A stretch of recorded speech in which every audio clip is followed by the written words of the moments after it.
Hi guys, and welcome back to another DrAce video, and today we're going to be playing Ride 4. We are on board the Aprilia RSV 1000R from 2003, and I gotta say, when I looked at this Italian style pack number 2, this bike really spoke to me. The colours, the style of the bike, and the way it looks in the sense of its retro feel. I just had to jump on it and make an entire video dedicated to this wonderful Aprilia RSV 1000, of course, here in Monza. Effectively the Aprilia's home track, as we now go into the left hand side for the Variante della Roggia. Not sure if I pronounced that right, but I tried it anyway at 10 past 8, 15 degrees here in Monza right now. And of course, I have always been critical of Monza in the past. It isn't my most favourite track. I think it's a little bit boring. There is some nice corners, but there's just no undulation. It's all the same flat track. There's a few parts here and there, like a little bit of a dip underneath the bridge every now and again, but as far as Monza goes, I'm just not that much of a fan. This is part of the Italian style Part 2 actual group on Ride 4 into the career mode, and this is where I've chosen to use the Aprilia RSV 1000R as we get onto the left hand side for the Variante Ascari, flick it to the right hand side for turn 9 and get ready to then chuck it onto the left hand side for turn 10. Moved a little bit too late there, and we'll probably end up using the rumble strip as a guide to get ourselves away from the exceeding track limits, let's say. Full acceleration now towards the final corner for the long right hander of the Parabolica. Hard on the rights we will go for Curva Parabolica. We go for turn 11. That was difficult to say. I stuttered a bit there. As we're now onto the right hand side for turn 11. Full acceleration. Give it all belt and braces. Full throttle. The lot to the whole shebang. As we'll charge down towards the finish line and hopefully get the gold time across the line. And we do take the gold lap time. Moving across now to Road Atlanta, one of the best circuits in the game. I really enjoy this particular track, so it's a nice change from Monza. But of course, the same correlation is still here, the same bike, and unfortunately, wet weather once again. The track is completely wet, and we are using the rain tyres once again as we flick it to the left, to the right, to the left, to the right. A little bit of a flip-flop section there going into turn 3. This variant of Road Atlanta is probably the most exciting variant as we now go into the left-hand side, chuck it to the right-hand side, then get hard on the brakes. Not brake completely abruptly there, because you have to still give the bike a little bit of movement. If you brake too hard, the front wheel will lock, and then you can't turn the bike in. So therefore, give it maybe just 3/4 of a brake as we now go onto the right-hand side for turn 7.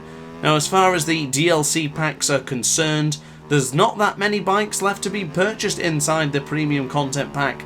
I do believe it's going to be 1 more premium pack and 2 more bonus packs. I think that's right. I'm going to have to go online to have a good old check, but I do believe that it is going to be 2 bonus packs and 1 more premium pack, which includes the Naked Japan style, 5 naked bikes from Japan, 10 events, and the usual 3 achievements, and that will be the last paid for DLC, which is really odd to think, because Ride 4, it just feels like the longevity of this game will go on forever, which I'm really proud to hear and say, because of course it just means more Ride 4 content will always come on DrAce's channel. But across the line we will go, and that is another gold lap time. So let's go racing. It's night time here in Cadwell Park in the club circuit variant, and what would you know, once again it is not even dry, it's a wet surface. So full acceleration we will go for this 3-lap sprint around the club circuit of Cadwell Park. Hard on the brakes we'll go into turn 1, round the outside of a couple of rides there. Gunther Kutschler's there, Mark McLeod has got to the front, and we'll try and get past Gunther now as we go into the left hand side. He's on board the Ducati. The Aprilia beats the Ducati this time around, and we now go into turn 3 into second position. The Canadian is leading quite comfortably already up into that first position, but we now need to bring on the acceleration, bring on the power, and chase him down and get ourselves up into the first positions. I do like the way that Mark McLeod has decided to bolt at this point. You don't really get that in Ride 4. Usually they're quite calm and relaxed, but right now he is on board that Walt Segal, which is of course a fantastic bike, so I can't fault him for being on that, but it is much quicker than the Aprilia RSV 1000R as things standard. Can we have a lunge? Oh, I definitely thought about going into the gooseneck there. If you've seen my videos before, you will know I do love that overtaking move into the gooseneck corner, and we very nearly had an opportunity to get him there. Now hard on the brakes we'll go across the line going into turn 1. Mark McLeod still leads the way as I'm seeing some wicked names on the left hand side of the screen there. Boojang Bengana in 11th and Johnny Glamour in the same race. It's a shame we won't be fighting with those right now because we're up at the front battling it out with Mark McLeod in this 3-lap sprint race in the club circuit variant of Cadwell Park, one of the best British tracks ever made. Of course, I am massively biased when it comes to tracks, but I do adore our British tracks. Now, Mark McLeod is ahead of us, 160 miles an hour. We're going there hard on the brakes, and we'll go round the outside going into Park. Turn 5, DrAce has taken the lead on board the Aprilia, proving why this is the best bike from the DLC pack. I have tried most of the bikes, but I've got to say this one really spoke to me. I'm very much impressed with the Aprilia RSV 1000R. I do love the way it looks and I love the way it handles. So as far as I'm concerned, this pack has been a big double thumbs up. Very pleased to have this one in my possession, but we are now in the lead. There is Johnny Glamour in 5th position. Shout out to the glamorous man,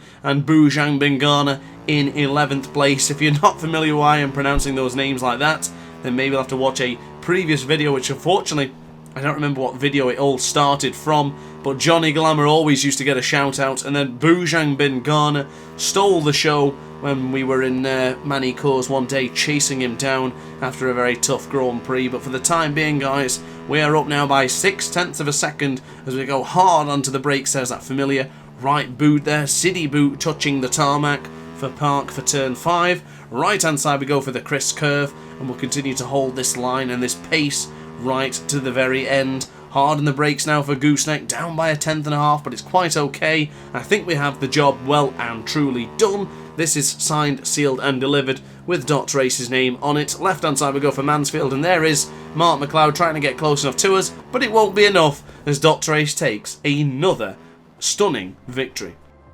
So guys, as always, I hope you enjoyed the video. Like, comment and subscribe if you did, and hit the notification bell to be alerted to every single DrAce video. And upon that note, guys, thanks for watching as always, and I'll see you in the next video. Ciao for now. Oh hi, didn't quite see you there. Good to see you're still here. If this video didn't quite sate your appetite, then why not watch some more DrAce content by clicking the video shown on screen now. Furthermore, if you would like to follow me on social media, you can do so now with the links down in the description. Consider subscribing so you don't miss a single DrAce video.